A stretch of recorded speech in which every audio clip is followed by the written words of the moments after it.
Olá, meu nome é Marcos Carvalho Lopes e este é um podcast de Filosofia Pop. Este é um episódio especial em que conversamos com o jornalista Manuel Soares sobre Nelson Mandela, seu legado, neurodiversidade, paternidade atípica e muito mais. Manuel Soares é jornalista, apresentador, escritor e ativista, cofundador da Central Única das Favelas, a CUFA, autor de livros como Para Meu Amigo Branco e A Luta de Denis. Filosofia Pop é um podcast que aborda a filosofia como parte da cultura. A cada 15 dias, sempre às segundas-feiras, a gente vai estar aqui para continuar essa conversa com vocês. Intercalando com nossos episódios normais, de quando em quando, vamos apresentar episódios de entrevistas temáticas especiais. O episódio de hoje é uma parceria com o projeto de extensão Filosofia, Cultura Popular e Ética, desenvolvido na Universidade Federal de Jataí, e com o Grupo Amandla.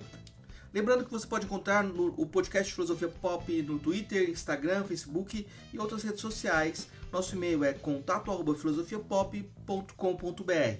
Essa semana a gente teve na segunda-feira um episódio especial com Matilde Ribeiro apresentando o projeto Mandela Day. Hoje, quarta-feira, a gente vai conversar com Manuel Soares e na sexta-feira com Kiuzan de Oliveira. Manuel Soares teve uma experiência marcante com Nelson Mandela. Durante a Copa do Mundo de 2010, na África do Sul, Manuel foi selecionado para cobrir o evento. Ele conta que, anos antes, teve um professor que o obrigou a fazer um trabalho sobre a história de Nelson Mandela. Embora tenham feito um trabalho ruim e tirado nota baixa, a professora disse: "Que bom que você aprendeu." Anos depois, quando Manuel trabalhava na RBS TV no Rio Grande do Sul, ele teve a oportunidade de participar de uma prova para cobrir a Copa do Mundo. A prova incluía perguntas sobre Nelson Mandela e, graças ao trabalho que fez na escola, ele conseguiu passar. Durante a viagem, Manuel teve a chance de ver Nelson Mandela pessoalmente. Ao retornar ao Brasil, ele foi até a cidade onde morava para contar à professora o que havia acontecido, mas ela já havia partido. Além disso, Manuel Soares teve a oportunidade de fazer uma entrevista exclusiva com Graça Machel e se tornou amigo dela. Então agora a gente vai para a nossa conversa com Manuel Soares sobre Mandela, o Mandela Day, seu legado e muito mais.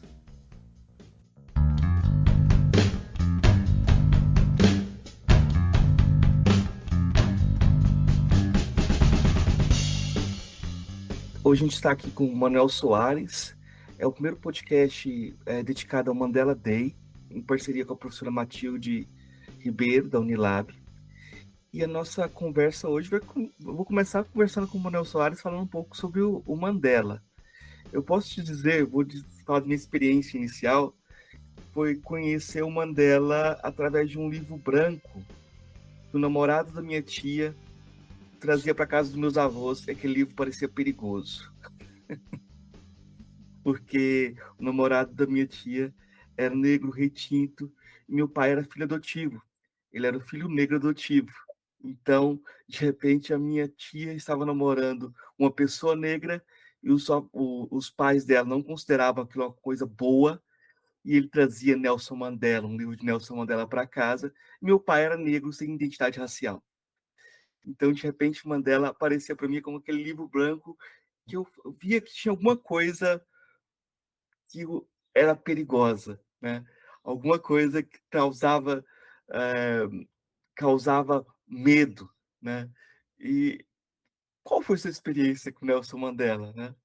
Eu acho que isso é muito marcante, assim, como ele aparece para você.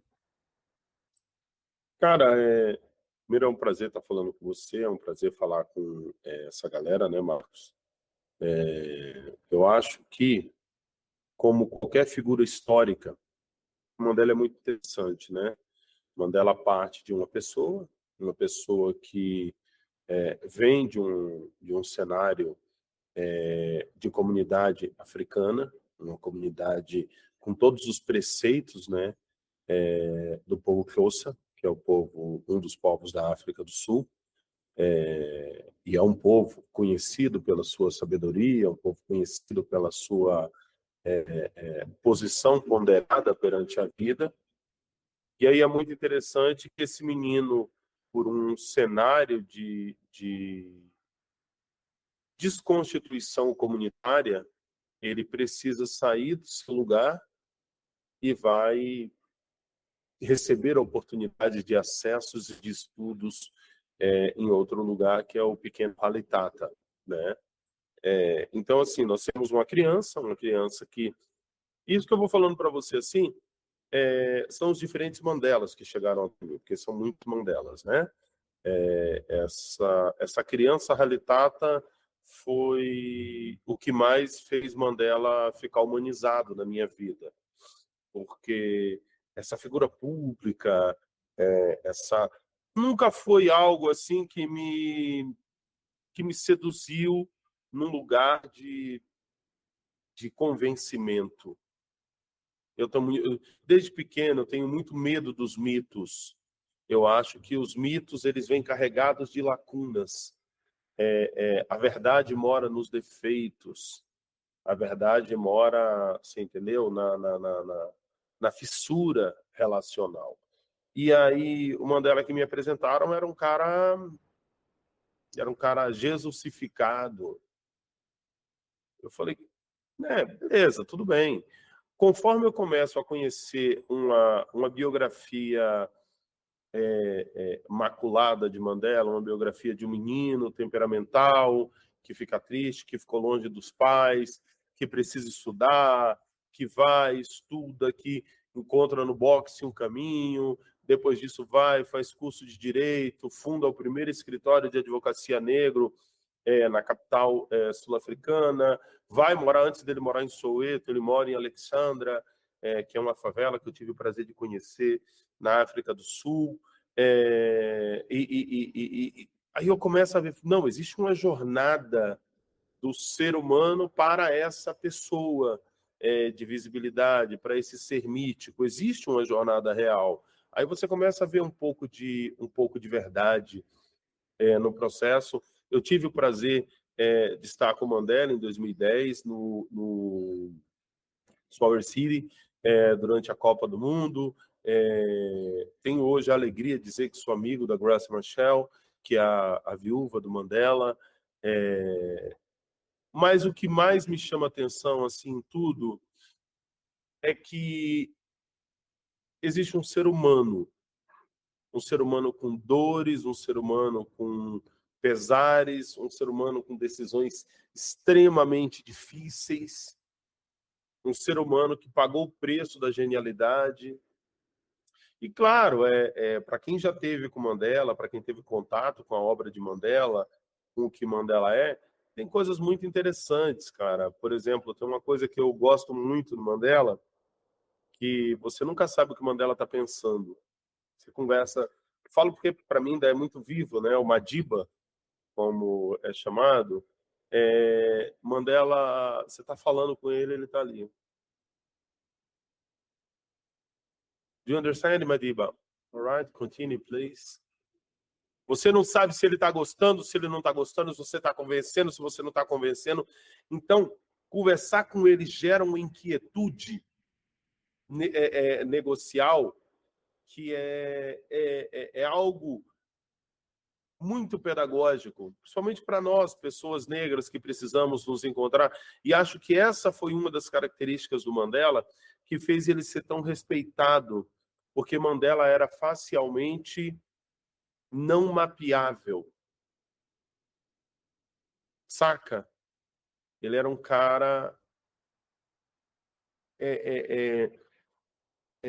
essa musculatura, que é essa musculatura subcutânea que nós temos aqui no rosto, ela era pouco reagente aos impactos. Mas a gente está falando de um cara que passou 27 anos preso, então poucas coisas fariam ele levantar a sobrancelha.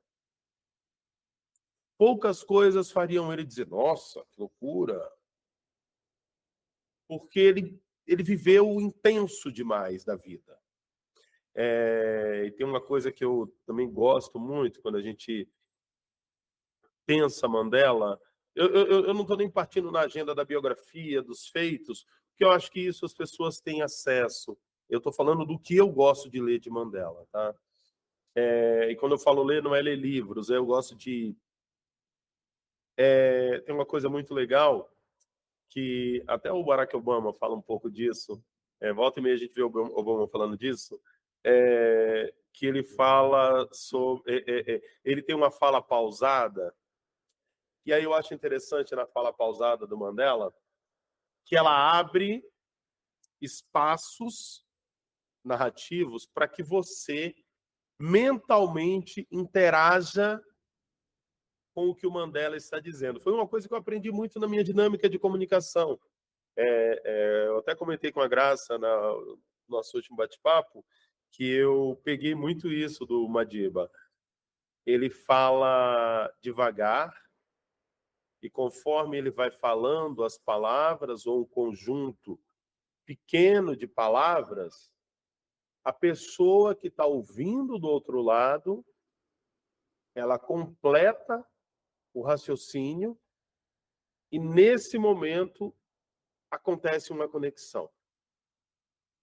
Essa técnica que eu acabei de usar com você agora era uma técnica que eu aprendi com o Mandela. E aí é muito interessante. Ele tinha uma... Mandela tinha uma fala muito interessante que ele usava a região do bocejo para falar. E a região... ele usava essa região para falar e isso fazia a voz dele vir mais aveludada. Que ele, apesar de ter uma voz potente, ele não tinha uma voz forte, ecoante, assim, sabe? Uma voz que gritava, não. A voz dele vinha mais de um esforço, né? E isso dava uma característica muito bacana. Ele ia falar com a pessoa, ok, this is very important. You understand the improvement necessary to South Africa.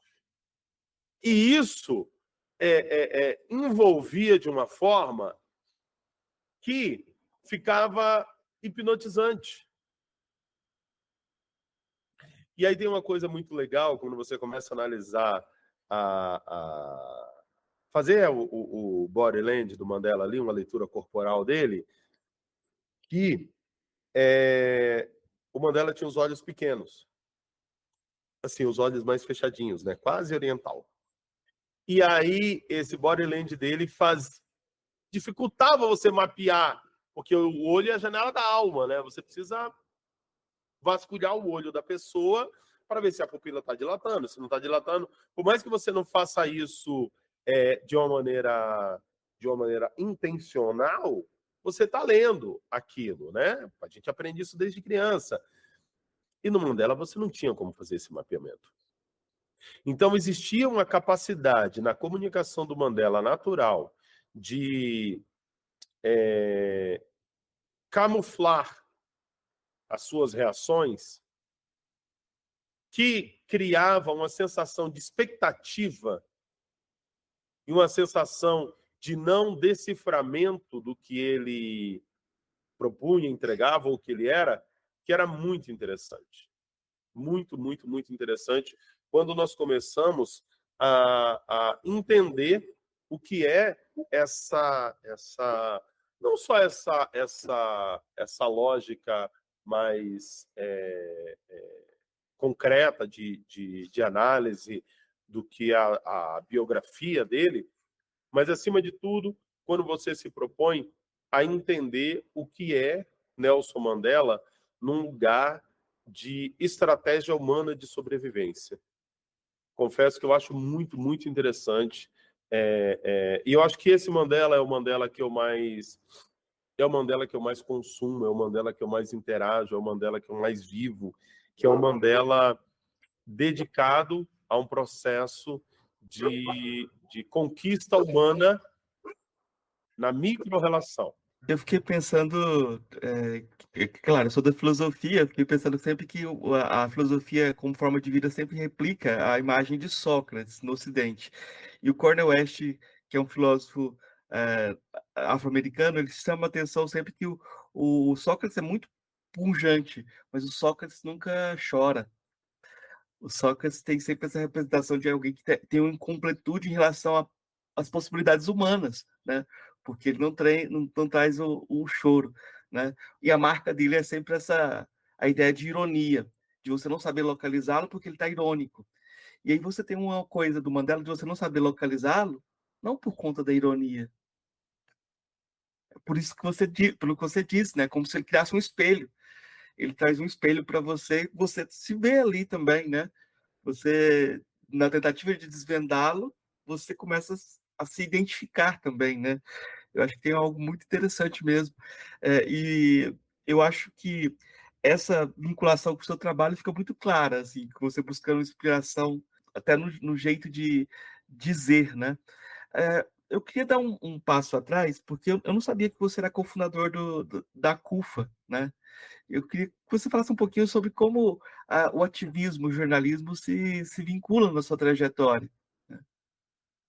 Cara, eu vou dizer a você que uma das iniciativas sociais que eu tive a alegria de participar e de ver florescer foi a Central Única das Favelas. Hoje eu não sou mais vinculado a ela. Mas quando nós temos uma origem periférica, uma origem negra, naturalmente as mazelas sociais elas batem em você em um lugar diferente. Quando você é jornalista, você precisa assistir os fatos, muitos desses fatos trágicos, muitas dessas tragédias estão na escala pequena ou média, e eu digo a você que as pequenas tragédias, elas me doíam muito mais que as grandes tragédias.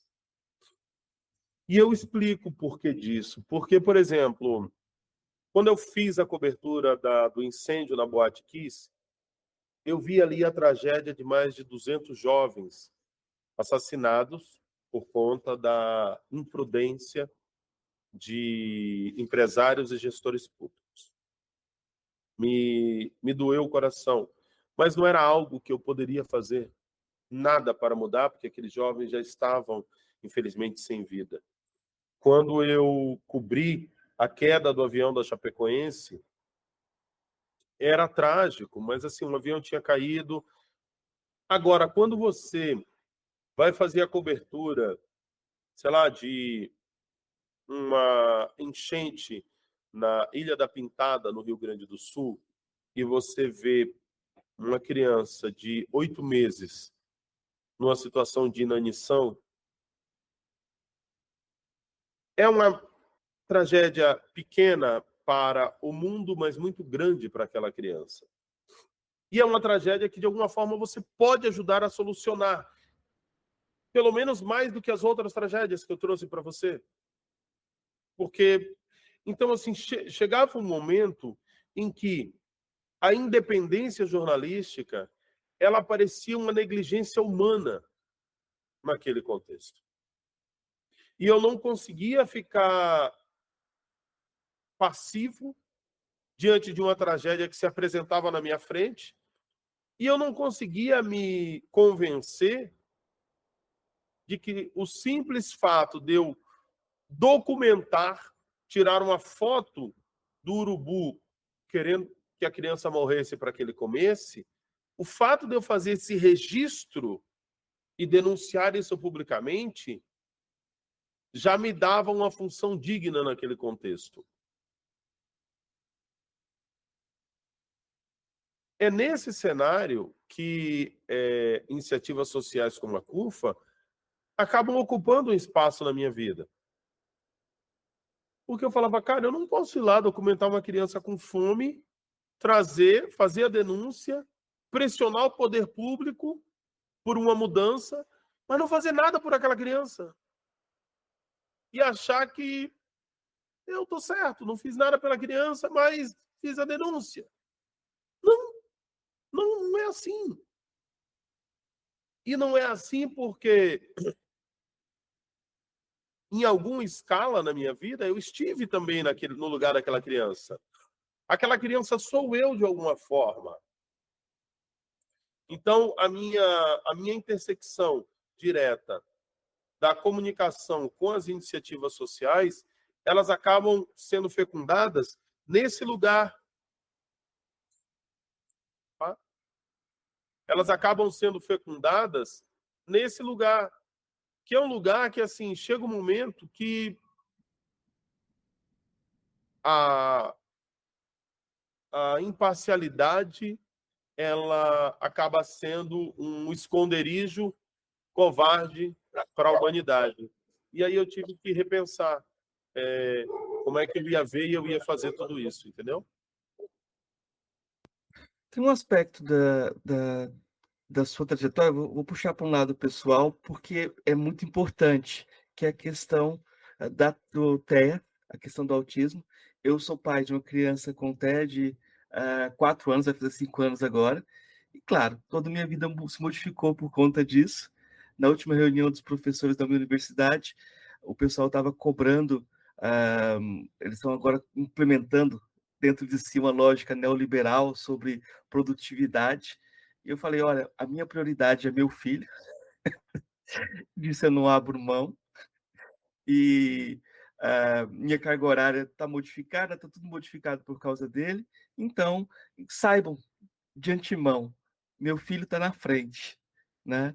E eu acho que, de certa forma, eu já vi você falando coisas parecidas, né? E eu acho que a gente ouve falar algumas vezes de TEA, mas a população negra tem dificuldade também desse diagnóstico, né? Porque acaba sendo uma coisa racializada também. Repercute de forma mais pesada, porque tem muita gente que não tem identificação do problema, né? Como é que você tem vivenciado essa questão? Cara, a neurodivergência, ela se apresenta na minha vida como esse lugar de atuação nos últimos 5 anos. E o que eu acho interessante quando nós começamos a vasculhar o histórico de neurodivergência à luz de uma condição. Você começa a reler tudo que você é e tudo que você foi, e tudo que os seus pais foram na vida. Minha mãe estava sentada na mesa comigo, veio me visitar aqui em São Paulo, agora nesse final de semana, e nós decidimos que vamos fazer uma investigação neurodivergente nela, porque eu tenho quase certeza que minha mãe é autista. Tenho quase certeza que ela é autista. E a partir, óbvio, Manuel, a sua quase certeza vem baseada no quê? Vem baseada no achismo que não tem nada de, né?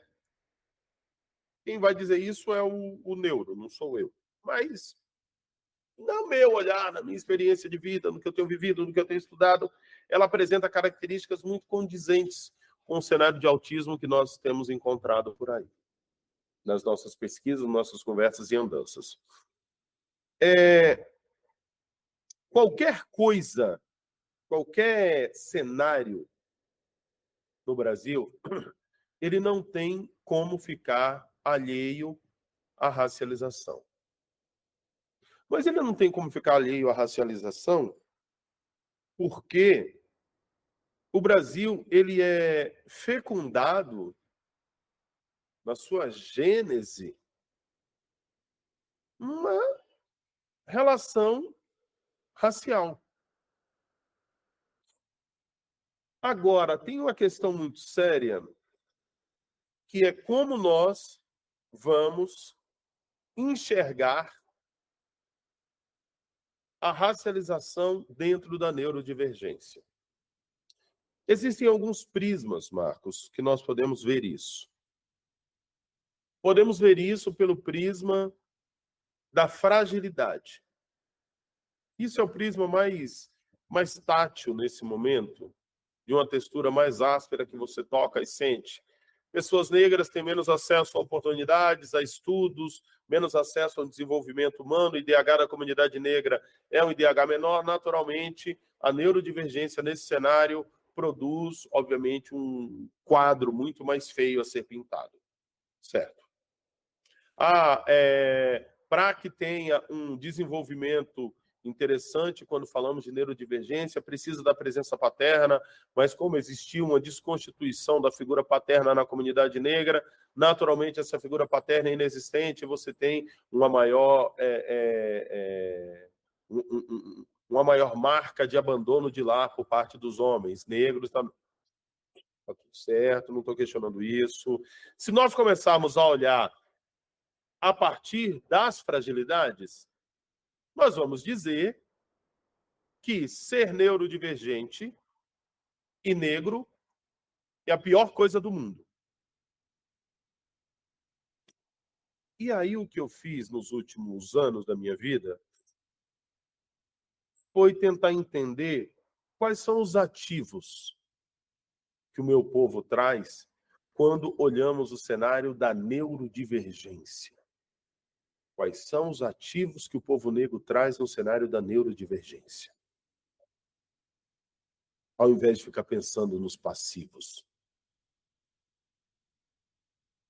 E aí eu comecei a, de fato, fazer algumas pesquisas e vi, por exemplo, que nós temos uma possibilidade maior de desenvolver motricidade grossa, que são aquelas motricidades corporais, porque, obviamente, a cultura negra ela vem carregada a uma agenda de impacto através da capoeira, através do samba, ou seja, você consegue trabalhar motricidade grossa, você consegue trabalhar um desenvolvimento maior do core muscular, que é esse músculo que vem aqui desde a lombar até acima do abdômen, e isso para uma criança neurodivergente, no caso do autismo, faz uma diferença muito grande quando a gente vai ali para a capoeira. Você tem como trabalhar através da musicalidade uma agenda de sensorialidade diferenciada. Você tem através, como nós da comunidade negra temos uma relação muito intensa com as cores e com a variação de cores, nós não somos uma sociedade, um povo monocromático, nós temos como trabalhar a sensorialidade visual em outro lugar. E eu comecei a entender que se nós observarmos o que nós somos enquanto povo, dentro do que nós somos, existem várias ferramentas que podem, à luz de um profissional especializado, produzir soluções para o autismo, soluções para a neurodivergência.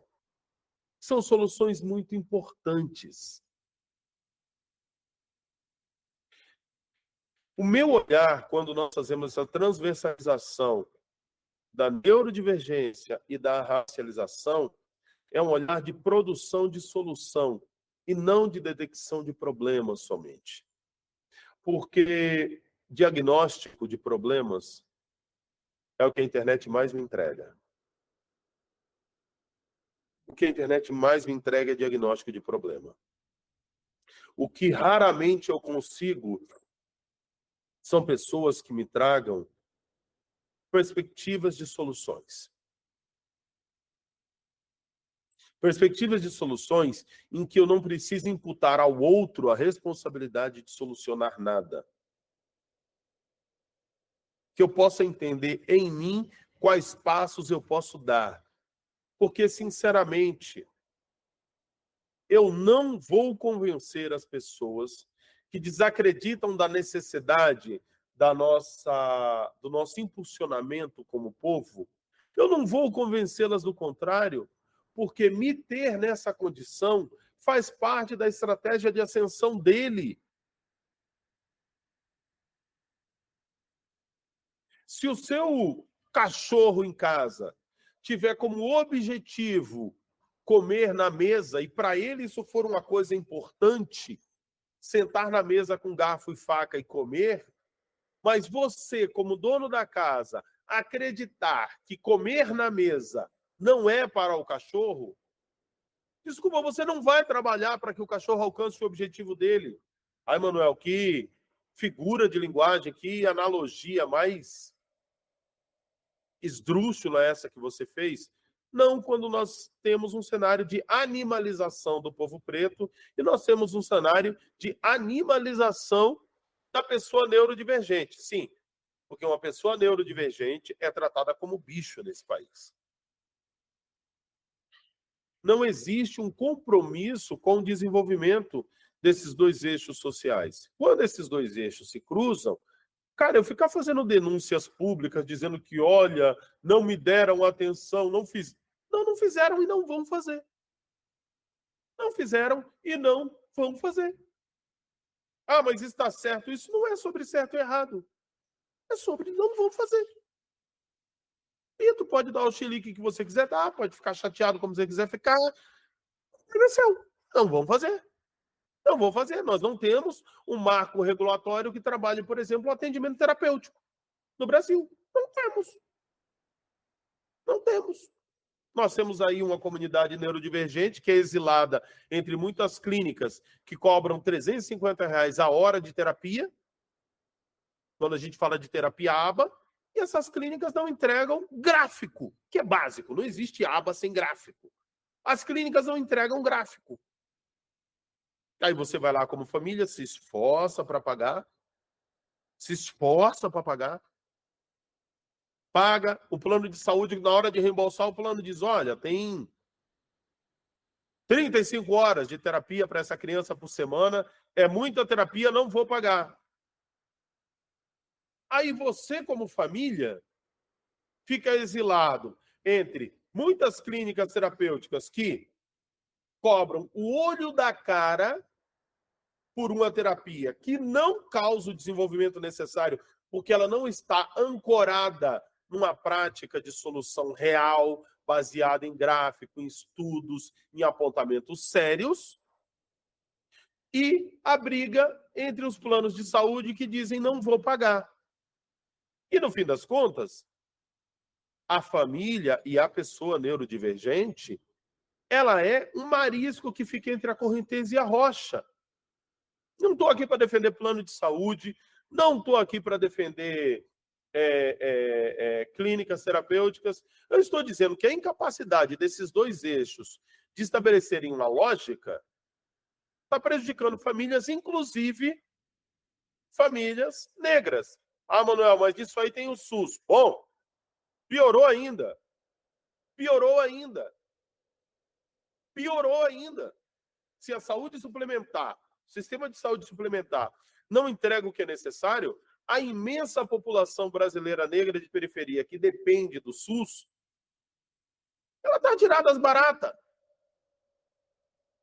Por isso que eu acredito realmente que a solução passa também por nós nos conectarmos ao que nós somos e reconhecermos as ferramentas ancestrais, práticas, não somente lúdicas, ferramentas práticas, que podem sim estimular o desenvolvimento global de uma criança neurodivergente. Não sei se eu consegui responder o que você perguntou. Eu acho que você conseguiu, você articulou uma outra dimensão e a gente está, na verdade, a gente tem tentado criar respostas para isso, né? Porque eu acho que essa questão ela é muito mal articulada, de certa forma, na publicidade, porque muitas vezes você tem um diagnóstico e você tem a pressão imediata de todas as terapias possíveis e uma culpa, se você não, uma culpabilização, se você não consegue fazer isso, né? E você tem um monte de dificuldades, tanto para conseguir pagar, quanto para levar, para ter o tempo para cuidar de tudo que é necessário, né? Eu acho que a gente precisa falar mais sobre isso e precisa tentar criar políticas públicas para que mais gente tenha acesso e que menos pessoas sofram, né? Porque eu imagino, um diagnóstico tardio é, acaba sendo um alívio para uma pessoa mais velha que não teve diagnóstico. Manuel, eu acho que você já respondeu isso, mas eu acho que a questão para a gente, quando a gente fala do Mandela Day, ou de você celebrar Mandela, o que você acha que pode significar? O que o legado de Mandela pode significar para o Brasil hoje? Cara, eu acho que tem uma coisa muito importante que eu observo muito quando eu penso em Mandela, que é se você quer ser feliz ou se você quer ter razão. Você precisa tomar essa decisão na vida. Porque quando a gente fala de expansão de direitos e ampliação do desenvolvimento coletivo,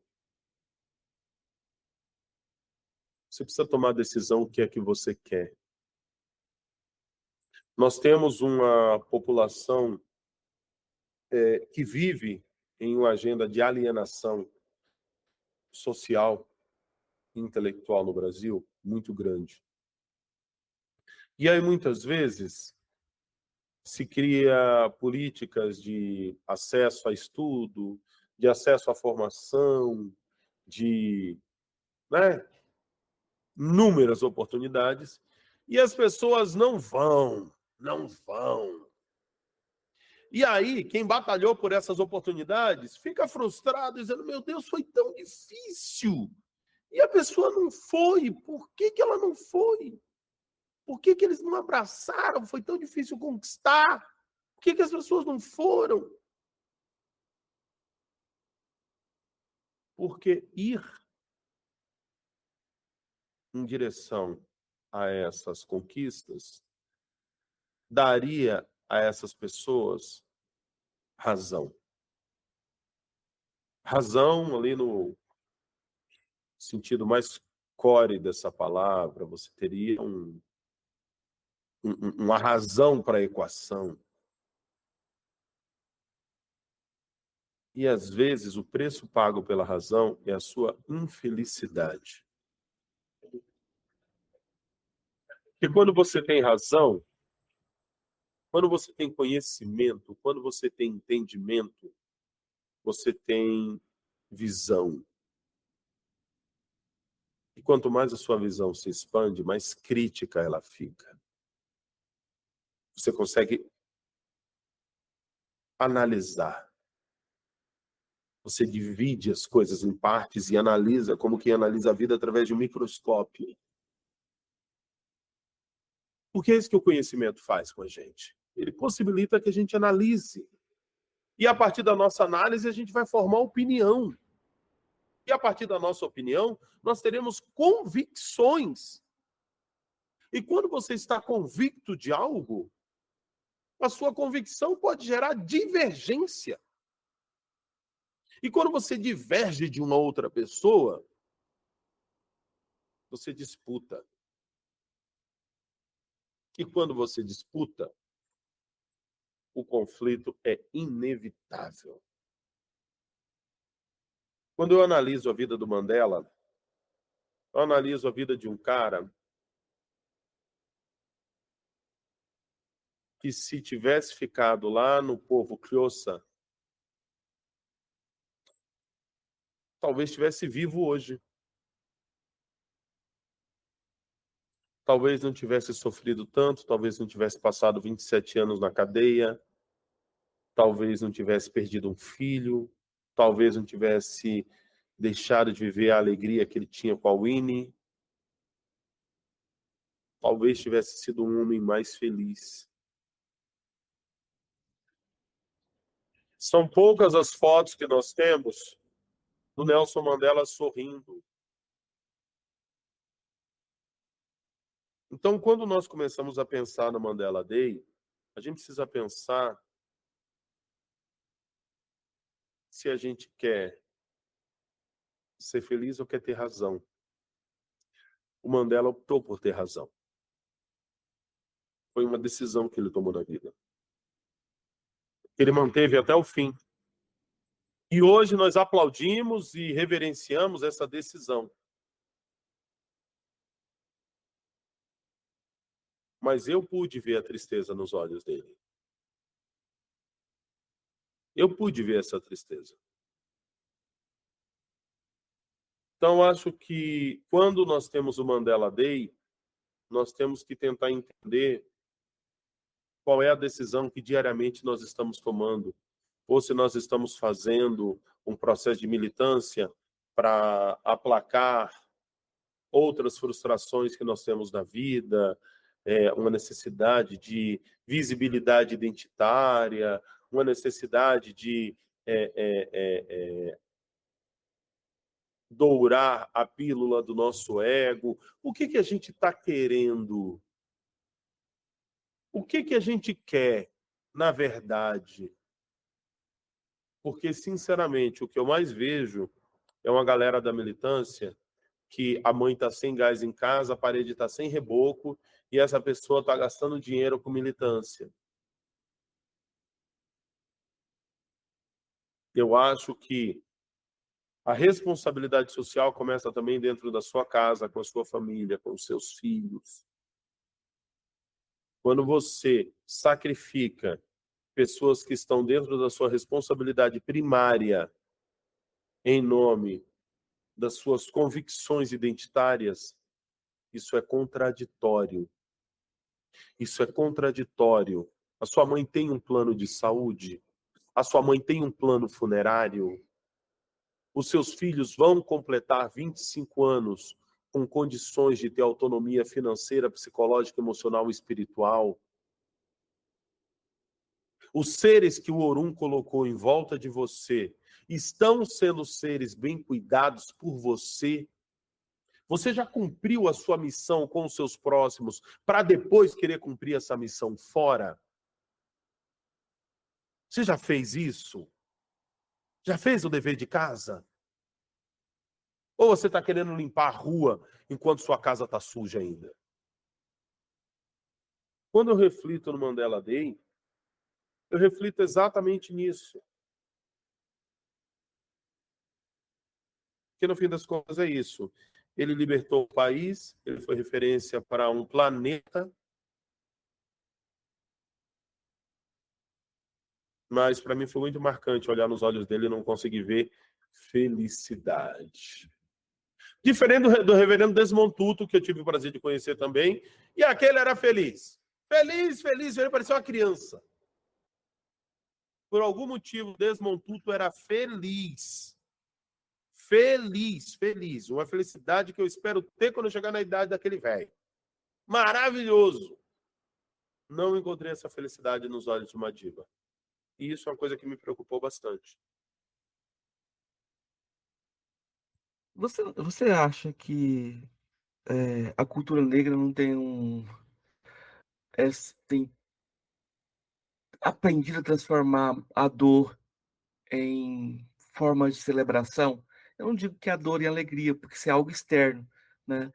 Mas eu vou dar um exemplo pessoal. Eu estava na Unilab trabalhando com um grupo de hip hop que a gente desenvolvia lá, e a gente estava compondo uma canção, e era uma canção dançante. E um aluno Magno, hoje ele é mestre, é professor lá em Guiné-Bissau, ele queria colocar na letra algo sobre vidas negras importam. Eu falei, como é que a gente vai colocar numa música dançante algo como vidas negras importam? É muito complicado, né? Aí ele colocou em crioulo de Guiné-Bissau, criatividade não pode faltar, é ela que nos faz sobreviver. Ele inventou um jeito de colocar, né? E eu acho que, assim, você falou dessas formas de, como a capoeira, são formas que foram construídas no corpo, como formas de sobrevivência, como o blues, como o samba, de você transformar a dor em algo que cante, né? Talvez a gente tenha que ter um caminho também nessa alquimia que você já valorizou antes, né? É, mas eu acho que também a gente não pode se alienar. Eu acho que você está certo. Tem duas coisas aí: a alegria do Tuto e a razão do Mandela.